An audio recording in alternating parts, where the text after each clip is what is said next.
Welcome to episode 7 of the Morrell Speaks podcast.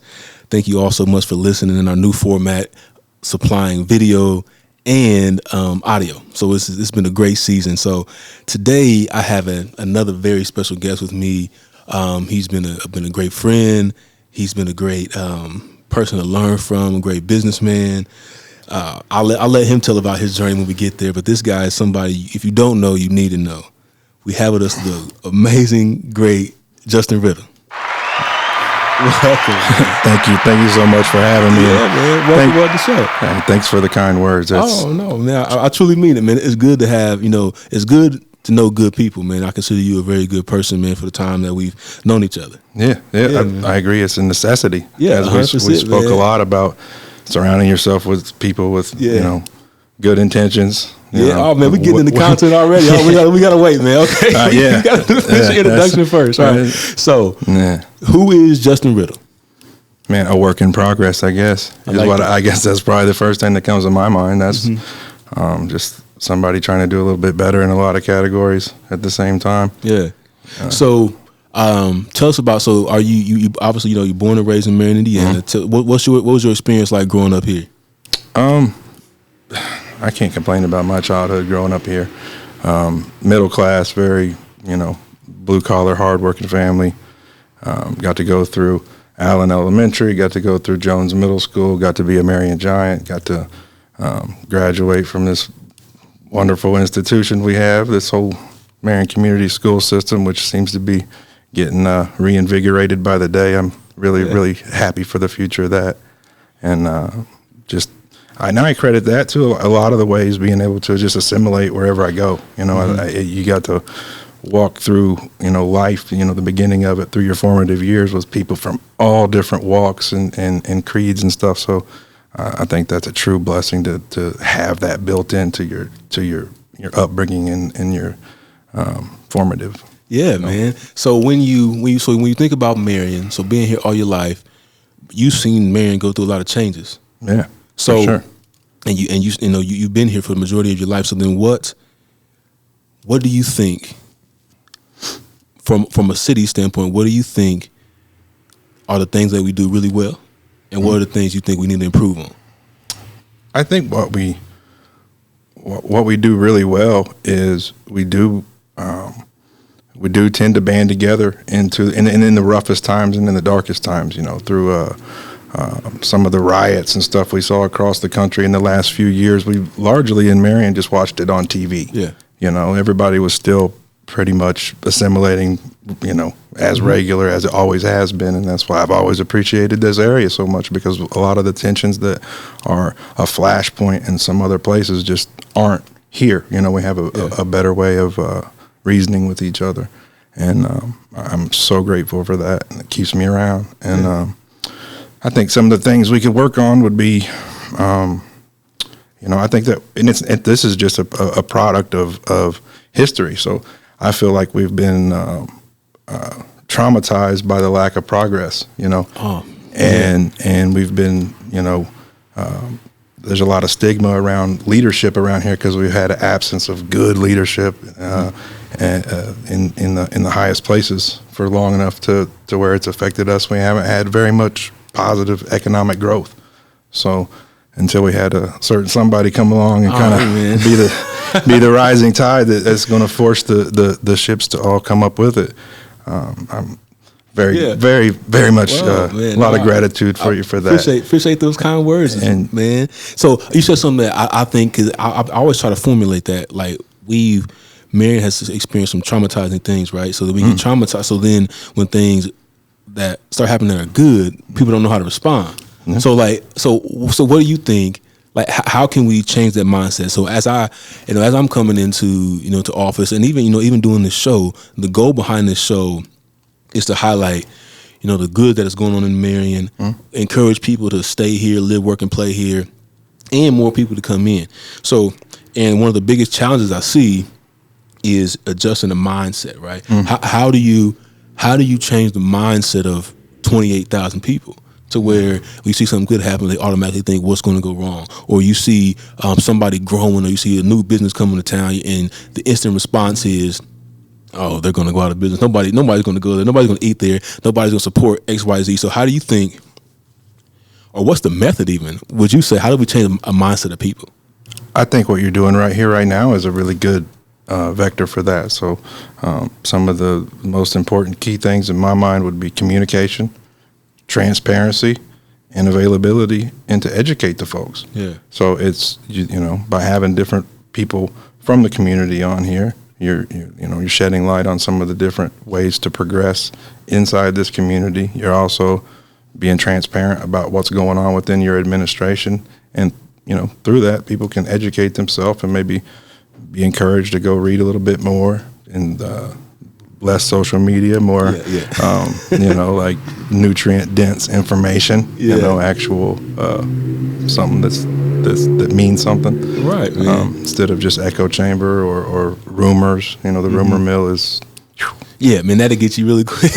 Especially, you know, man, I tell everybody all the time, Marion is big enough to where we got some big issues, but we're small enough to where, like, if something happens right now, the whole city's gonna know in like the next hour, you know. So it's a very unique situation for sure. So now you said something earlier that I want to dive back into right in the beginning of your introduction. You hit right into, I think, the most important thing in every aspect of life is surrounding yourself with good people. 100%. So how do you? So now, I mean, I think most people understand that. They know they need to do that. So now what's the vetting process? So what kind of process do you go through to determine if that's a person that needs to be around you and in your circle? Oh, man. For me, it's a very long process if it's somebody that's working like hand in hand with me every day. You know, obviously we have a lot of different positions with a lot of different depths and a lot of different responsibilities. But for the folks that work with me every day, we conversate for months, and in, you know, a couple cases a year or more before that transition happens, because we're very cognizant of the fact that it's not we need what we need, but somebody else is changing their life. You know, they're switching jerseys, they're going to a new, you know, they got security where they're at, because very seldom now you finding somebody that's a actual killer in the world that doesn't have a job, that don't, you know, they're out here working. You got to take them from somewhere. Like it's part of it. But that vetting process usually starts with a conversation, and it starts maybe around when an opportunity is coming that you maybe see coming down the pipeline. It all goes back to the foresight of where you taking your business. Like, you know, next year's goals are baked into first quarter of this year kind of thing. So if you don't look ahead, then you're not going to know who you need. And if you don't know who you need, then you're going to end up just going through a series of, you know, trials and errors and going through a lot of people. And looking ahead, man, you said that. So looking ahead, often you find people, you know, they don't have vision just past what's in front of their face. So one thing I appreciate about you, man, you know, in all of our conversations is you're able to see past what's going on like right now. You be able to see into the future and see what can be, you know, if we do this, this is eventually going to go there. So how do you develop that skill, man? Because it's really a skill, because most people, they care about what they can see right now, right in front of their face. How'd you get that, you know, that visionary mindset and that idea to be able to look past just what's going on right in front of you? I think that's just been the nature of just firstly curiosity, you know, and then once we got into a good you know, cycle of growth, and you start to, you know, look at taking new territory, you start to offer new services, then you kind of look at what your customers, where, you know, what are they doing? Where are their businesses going? So like you look at their roadmap, as I like to call it, to, you know, where they're going, like you got to meet them there.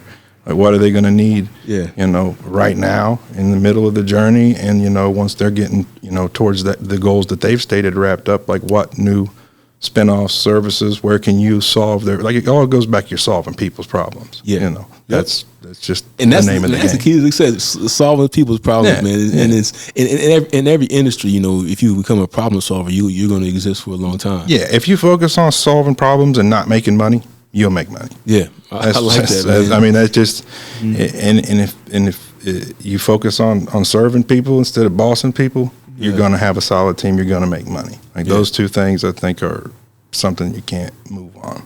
100%, man. So now let's transition into business, man. So you're a very profound businessman, and let's get into the weeds of what you do, right? So let's start with TJR. So let's talk about what TJR is, and let's talk about what you do for TJR. All right. So TJR, we are. I always call us the logistics company that made it by deleting logistics. Oh, so okay. we start our roots are in trucking, and it was a very awesome example watching my mother and father build a small trucking company into a larger opportunity. So, and then I have a huge blessing. I have two brilliant brothers to help me and help us rather proliferate these opportunities, and lots of teams behind them. So it's I guess I'm getting off track here, but so we're trucking. That's where we come from, and then we've grown into logistics, which is basically anything that you do beyond trucking that doesn't require you to own your own trucks, whether it's warehousing, whether you're brokering freight, whether you're overseeing a group of brokers or something like that. So we do that. We have a distribution center for new product that we stage in Hope, Arkansas, and then distribute it all across North America as different projects come online. We have manufacturing and fabrication, which is where my brilliant brothers really shine. They're just we're all kind of the same, but very different at the same time. Yeah. So we're uniquely skilled, and their skill sets are just mind blowing. So some of the things that they can do, as far as they can build a team to do anything from make a new type of machine to create a new packaging that can hold 100,000 pounds of wire that goes across the ocean and can still be secured while taking on the force of waves breaking underneath of it. So they're some talented guys. Yeah, man. So that's a lot of stuff going on, right? So you got trucking, logistics, the manufacturing. Okay, so trucking. So when you say trucking, explain what is that? What are you guys doing with trucking? Yeah, so we have a little over 40 trucks, and with that means you got to have at least about 80 trailers. So we like to be 2 to 1 at least. So those are guys that either we own the truck and they drive it as a TJR employee, and in some cases they own their own truck and then basically are a subcontractor of TJR. So there's more than one way to get into the trucking industry, and I think that's a very unsung industry that a lot of people don't realize that there's money to be made there. Yeah. So what are you hauling with trucks? Let's get into that. When you guys are hauling, trucking around, when you're trucking, so what material are you hauling? We're fortunate enough to be create a lot of our own freight. So in some cases we're hauling new reels that we made. In some cases we're hauling reels that have went back through the process and going to be redistributed to our consumers. And in some cases we're hauling product out of their facilities to their consumer, and then we develop relationships with their consumers, and then we're hauling reels out of the post-consumer site back to our facility, so that way we can start the process over again. So I got a wide variety of listeners, man. So we got to explain what's a reel. When some people might think you're talking about Instagram or something. What's a reel? Right, if wire and cable were thread, it would be a thimble. If it was Nikes, it would be the shoebox. It's the packaging. Yeah. Gotcha. Okay. So it's a little more complicated than the shoebox, but it's packaging. And then, so now you also are making the reels too. Correct. Yeah. Yeah. So explain. So my listeners, when you guys see those big reels, they're large, man. What would you guess the size, or you might know the size off top? It's a big thing. They go from about 48 inches in diameter, and the largest one that we've made is 17 and a half feet in diameter. That's insane, right? So he's carrying these big things that have wire wrapped around them, and then now you guys are also actually making those reels in house too. Correct. Yeah. Man, that's impressive. So that's how we covered the trucking, the manufacturing. So now logistics, which I think now that's more your specialty, right, in the situation. Yeah, that's kind of always been my. Okay, so talk about that. So logistics is complicated, man. So let's get into it, man. So explain. Okay, let's do it like this. Let's make it. Explain your day to day when you're thinking about logistics. Oh man, logistics is a new day every day.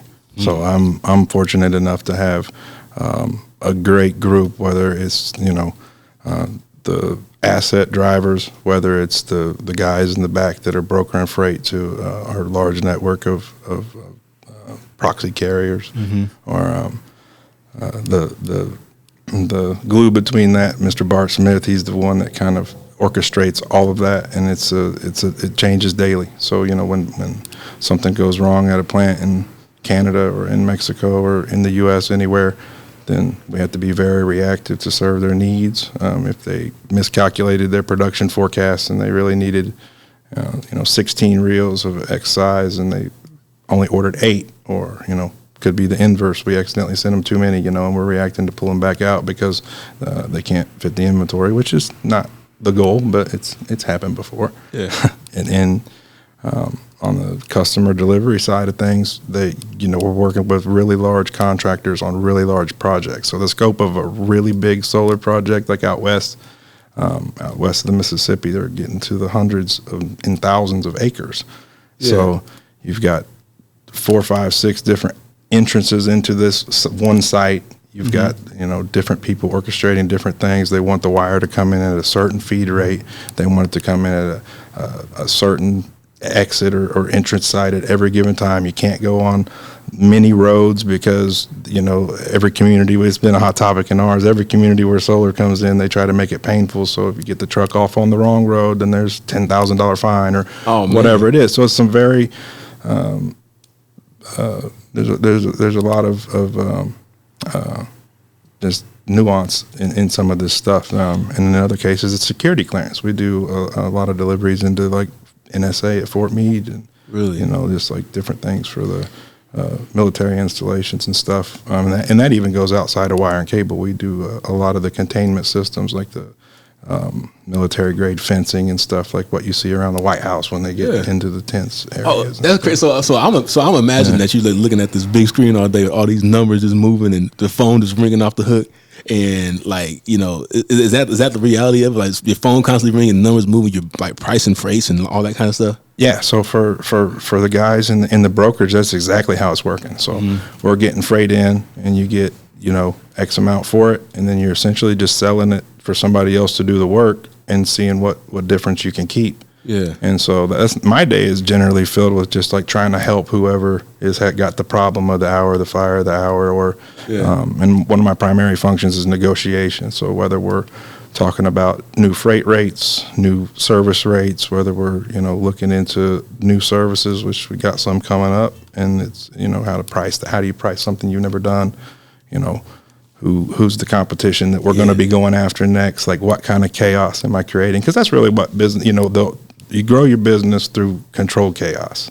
So you get comfortable, and you're either going to encounter the competition that decided to take on these new services that you didn't want to embark because the weather's good and everything's great and you're smooth sailing, so you don't want to add more to your plate. But a lot of times I'm responsible for some of the new chaos that some people are takes a little bit of time to adapt. So then how do you know when you reach that point of you're too comfortable, now it's time to push into that chaos? Or do you constantly go after the chaos all the time, or do you try to settle down first, then go to more chaos? I get in trouble with my wife for not even really taking time to celebrate a milestone or a victory, and it's I'm learning to do a little bit better, because a big part of that is showing gratitude to the people that helped you get there. Yeah. So I'm that's furthermore cognizant that it's okay to embrace these things, because you got to let everybody else know how well they're doing and how much that means to you. So right. I gotta defeat that little bit of imposter syndrome that makes me think that, hey, we're still just this little tiny thing. Like what you said about Marion earlier, we're too big to be little, but we're too little to be big. So sometimes I don't know exactly how to. Yeah. And man, we share that personality too, man, because I'm always chasing the next thing, the next deal, trying to get stuff done. We accomplished a great amount of stuff in Marion in 2024. And then it's like, in this next year, it's like, okay, now what about the next thing? What about the next thing? Is you get to moving so fast that you don't actually appreciate, what you've actually done, which means you also don't appreciate the people that helps you get to that win, man. So that's some good advice, man. And then so again with this podcast is always to encourage people to move here, invest here, stay here, etc. So you guys are headquartered in Marion and choose to do business in Marion. Now you guys have expanded, which is, I mean, amazing. This company is huge, right? So if you were to give someone, let's say a potential business was wanting to locate in Marion, what would you tell them the reason why to be here? Logistics. I mean, this is the heartbeat of America. We're in the middle of the crossroads of America. If Indiana is the crossroads of America, we're in the middle of that. Yeah. We have a market that is, just as attractive as far as being able to move your product or service around the country. But we got the advancement, the ability to do it at a lower cost than just north into the Fort Wayne market or just south into the Indianapolis market. Yeah. So just for product distribution reasons, you're going to get a value on the freight side of things in our area. And if you haven't noticed, and if the viewers haven't noticed, there's a distribution center built, like it seems like, every 50 feet along the interstate and along a lot of the state roads because, we're watching the supply chain transform in America. The just-in-time coastal apparatus didn't work for us, and I think we've learned that lesson. So you can kind of watch the pantry getting built out in the middle of the country again, which makes me really excited. And the truth is, I tell people all the time that Marion is the best located city in the state because we're the only city that's equally halfway between Fort Wayne and Indianapolis, with the major 69 highway running through the city. This is like should be, and I think, and we're headed to like being a logistics hub. This is the perfect location. Oh, and I think within a 45-minute drive, you can touch like 750,000 people. Yes, man. So I don't care. Both ways. I don't. It doesn't matter if you're offering a service or you're selling prepackaged meals. Like that's a lot of opportunity there. There's a lot of fertile ground. It doesn't not necessarily have to be in this zip code, but there is a lot of people in close proximity to the city. So what makes you stay, man? So I ask people this who've been able to obtain success in Marion, because we have a lot of stories of people who got success and they rolled out on us, right? Yeah. So what makes you stay? You can live anywhere. You can be in Arkansas, South Carolina, Tech. You can be anywhere you want to be. What makes you still be here? We have a lot of great people here, man. Yeah. We've got a lot of people willing, like yourself, to stand up for a community to make it a little bit better. Play that twice, man. It's a lot of really talented business leaders in this community. I mean, I learned something from people weekly, daily, depending on how I'm available to and how much interaction happens. But like, there's some very brilliant people in this community. There's some of them that aren't. So no, I get it, man. People, man. And it's funny, 'cause I tell people about this. I mean, I think I said it in another episode too. The best part about this job is people, man. I love people. People are amazing. Then the worst part about the job is people at the same time. So it's this double-edged sword you're always trying to walk through, man. But no, I try to use this platform as much as I can to highlight the good and success coming up in Marion, because we know people who live here, they're doing great. They have successful businesses, and we want to encourage more people to come here, and we want to encourage more people to stay. Another thing I say is, Marion, we have all the talent and everything we need right here, right now. We just have to get everyone rolling in the same direction. Yeah. So hugely important for collaboration, and that's another reason I like Marion. It's small enough to where people well enough to collaborate with them. And it's also small enough to force authenticity. I can't really roll around Marion acting like somebody that I'm not. Yeah, they're gonna see you. There's too many people that know who I've done bump fists and bumped heads with too many people around here for them not to know. That I'm putting on some sort of facade if I happen to do that. And I take pride in my losses. And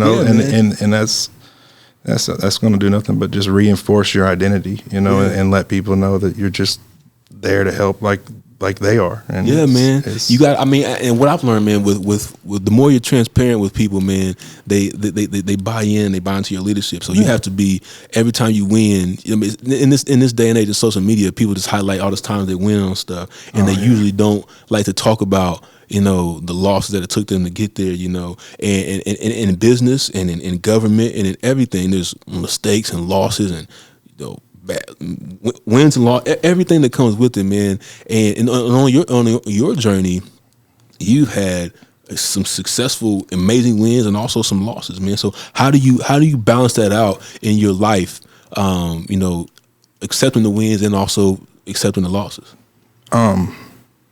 Skilled sailors aren't made in calm waters. Yeah. You know what I mean? So like if you, and this doesn't happen overnight, but if you can start to kind of embrace the principles that you can gain from your trials and tribulations, then they turn into your blessings. Like you can get perspective from the worst things that happen to you that can galvanize you against the future situations because it'll seem so much smaller. Yeah. You know, you won't lose your cool. You won't say, you know, things that are out of character as easily if you've been through a situation where the water gets a little bit warm 100 times than you expect it. Yeah. You know, and so it took me a long time to embrace some of the skill sets that some of the biggest setbacks I've experienced brought about. But once you do that, then you can, you know, realize that that's the true. You're not going to come across a great leader or a super successful person that doesn't have that story about the time that they lost it all, or about the time that, you know, this happened and they almost knocked them out of the race, or whatever it is. You know, you generally don't get the best testaments of redemption, of course, and then you don't get the best testaments of great leadership without somebody that's come through some troubled water. Man, that's true, man. If you look, and that remains consistent all throughout history, man. Every amazing leader in business and in government, everything, they've had something, or sometimes multiple things that, you know, either knocked them off or almost knocked them off, or any of those things, and they fight through it, and then you get the amazing success story. Yeah. And put the odds against you, or you don't. And then, so if you don't, how do you know how you're going to react when the bad situation comes if you've never come? And how are people going to follow you and know how you're going to react and trust that? Right. But if you're vulnerable, like you should be, and you show it to them, and like, you know, they say, man, he's come through some problems or whatever, you know. Yeah. I saw him miss this opportunity 3 times, but he got it on the 4th. He's willing to learn, or whatever it is. You know, I think that becomes a strength in itself. Yeah. Like, just, you don't even have to absorb that yourself. That's something that, you know, comes by proxy. So I think. And then, so another venture you're in, man, is the Tomahawk, man. So tell us a little bit about that. You know, again, so shout out to all my listeners, man. I got listeners from locally, statewide, and I have, actually, believe it or not, man, I have some international listeners too. That's awesome. Man, so we're branching out, man. So talk about the Tomahawk, what that is currently, what you hope it's going to be, and just how you got into that. Yeah, so we got into it by kind of happenstance. We had been kind of purchasing some of the land to use for TJR from the previous ownership. And so when the opportunity came up and we heard of it, we reached out. They made us a great deal on it with a gentleman's promise, try to keep the golf going, which didn't, you know, we kept our end of it, but it's neither here nor there. Yeah. There's no more golf. And so as it is right now, it's a restaurant and event center. I think those folks out there, that team is continually just raising the bar for what they can do. I think that some of the more recent parties and different things they've pulled off have kind of been a testament to their growth, and I'm proud of those guys and girls out there. That's a solid group. So here's a good one. Logistics, trucking, manufacturing, and restaurant business are 2 wildly different industries. What is the same and congruent, and you know what's different? So like when you're thinking about these two companies, I mean, there's going to be some overlap, but then there's also some differences. So talk a little bit about that. Man, there's less over. I mean, I don't know if you could really think of 2 more polar opposite things. So one has absolutely no correlation with the public sector. Like we don't. TJR isn't really a public-facing company. We're business to business, and obviously the Tomahawk is the complete opposite of that. Yeah. So we have a team that's wired to deal with the public very well. They pull that off very well, but it's still logistics. You know, that if in a town like Marion, we're only open, you know, 4. We were only open 3 days or 3 nights a week. Now we're open 4. We hopefully build that 5th one in. But you got to make sure, for food waste reasons, for, you know, to get the food there in time, so that way everything goes off without the hitch. Is still just a giant. Everything is logistics if you think about it. I mean, if you really get granular about your day, you have a lot of logistics, I'm sure, involved in it. And it's just whenever you're orchestrating the things that make the gears spin and keep all of that going in unison, then that's logistics. That's man. I'm glad I asked that, man, because that wasn't even on my mind. But logistics is in every industry. Oh yeah, it's in every industry, man. Yeah, it's essentially the calculus of the supply chain. Wow. Yeah. So, with the Tomahawk, by the time this is coming out, we'll be well into 2025. So what's next for the Tomahawk? Well, we got the pool filled in and grassed over, so that all took root really well, and that's why I expect them to utilize that square footage come springtime and have some development out there. Yeah. They continually just kind of raising the bar, and they're very self-initiated. Like, we're not giving them giant instructions on what we want them to do. So as they bring ideas to us, we just kind of let them go with it, and I'm excited to see what they do out there. Yeah, man. So another exciting thing is, the city of Marion early in 2024, we set up what's called a riverfront district in downtown, and you decided to invest into the riverfront districts. When this is coming out, we'll be in the spring in 2025, and just going and thinking about that. It was controversial for me to set it up. I got some pushback, and it was all this. We don't need a riverfront district, why, etc. And from that, just establishing that riverfront district in 2024, and just that short 9-month period, there was over $15 million investment just in 9 months after setting up that riverfront district. So now you were going to be investing into the riverfront district. What is something? First of all, what attracted you to want to invest in that area? Rising tide raises all ships. Like, I've been around. I've made enough mistakes to not make a mistake on an investment that's right in my backyard. Yeah. So it's not that it's not a business move, but it's also it's perfect because it's dual purpose. It's very close to my heart because we can make this city a little bit better than it is every day. Yeah. And eventually we'll look back on it and say, man, it's very nice. This place is nice. If we do it well enough, then your kids and my kids may want to just stay here. We don't have to talk them into it. Man, that's the goal, man. Even when I first was running for office, and people always ask you why, as you're campaigning, one of the things that I said over and over is I want to make Marion a place to where my two daughters actually want to stay here. They're not thinking about, I can't wait to get out of Marion. Like, this is a place they want to be. I saw that with so many of my peers, and I've told them for a long time, like, if we stay behind and just stick around, we can really make this place whatever kind of place we want to live in. With enough hard work and everybody working together, there's no limit to what we can achieve here. We're perfectly nestled between Fort Wayne and Indy. For me, that's just that's progress waiting to happen. That's great, man. And again, I want to give you your flowers again. We appreciate you, man, for all you're doing for the city.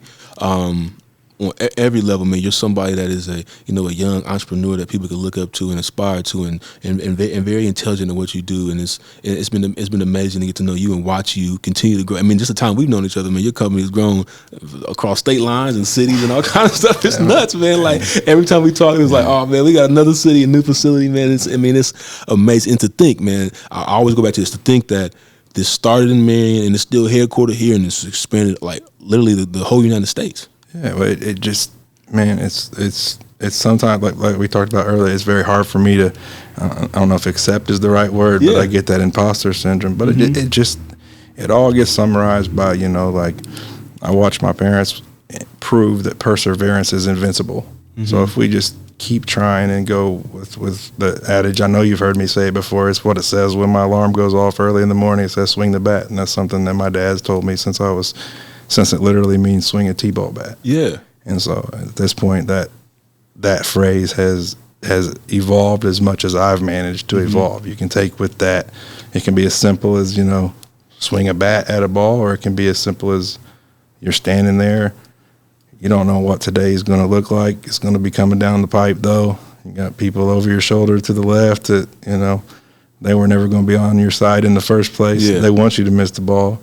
You got people in your dugout that, are on your team, and they're relying on you to hit the ball. Mm-hmm. You got people that are in your corner up in the stands. You got people that, only just operate off what they heard of. You can really take that small piece of advice and expand upon it as much as you want, but it still governs my morning every morning at 5:05. Yeah.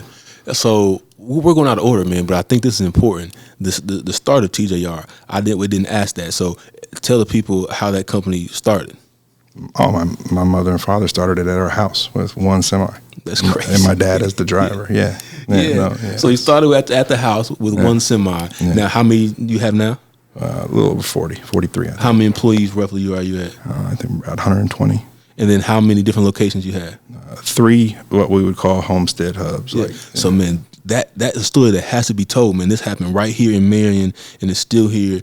You now have a nationwide company that started in Marion, out of a house, one driver, one truck. Now 120 employees spanning across the United States. That's amazing, man. Thanks, man. And people need to know, because I think so often people think that's not real in Marion. So people need to know, people who live here need to know, and people who are watching us from the outside need to know that we have people who have obtained success and stay right here in the city of Marion, Indiana. Yeah, absolutely. I think if you can display enough self-discipline, you can get your success wherever you're at. Yeah. Just meet yourself where you're at.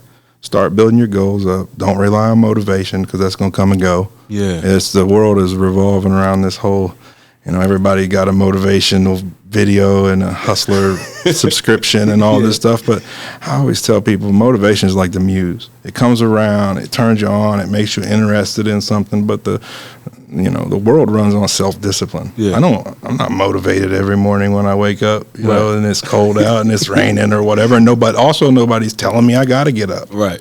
So I always equate, the self-discipline it takes to run your day after day. And by the way, 2025 is our 25th anniversary. So for me, 25 years now for my family. Wow. So it's discipline that got us there. It's not motivation. You're not going to be motivated every day, because going back to swing the bat, you get hit by the pitch too many times. You're never motivated all the time. But self-discipline is more like that long-lasting relationship. That love of your life that you're willing to make sacrifices for, that you're going to compromise for, as long as it's for the furtherment of that goal. So man, I feel like it's important. 25 years. That's incredible, man. Man. That's stuff that people need to know, man. In this year when we're doing this, it's 25 years. Yeah, man. It seems like a long time, and it's. Yeah. I don't even know if I want to say this, but our company was incorporated 1 year to the day before the 9/11 attacks. So, oh wow! So the anniversary is 9/11 of 2025 will be our 25th official year. That's amazing, man. Yeah. So what's next for Justin Riddle? What's next? Man, hopefully just get a little bit better, We're going into a new year. I see a lot of opportunities. I see my team salivating at them. I'm watching my kids grow too fast. Trying to, make time for every bit of it. But I think it's just more of the same, but a little bit different is what's next for me. And then, of course, just doing what I can to help your team and your initiative and all the great things that's happening around me. This is, in my opinion, a great time to be in Marion, Indiana. Yeah, man, I like that, man. That's a good way to wrap it up. It's a great time to be in the city of Marion, Indiana. Thank you again to all of our listeners. We really appreciate you guys for watching us on all of our platforms. It's available on all major streaming platforms now, including YouTube. Thanks again for being on the show, man. I really appreciate you. Hey, man, thanks for letting me. Yeah, man. Thanks again. Peace out. Y'all have a great time.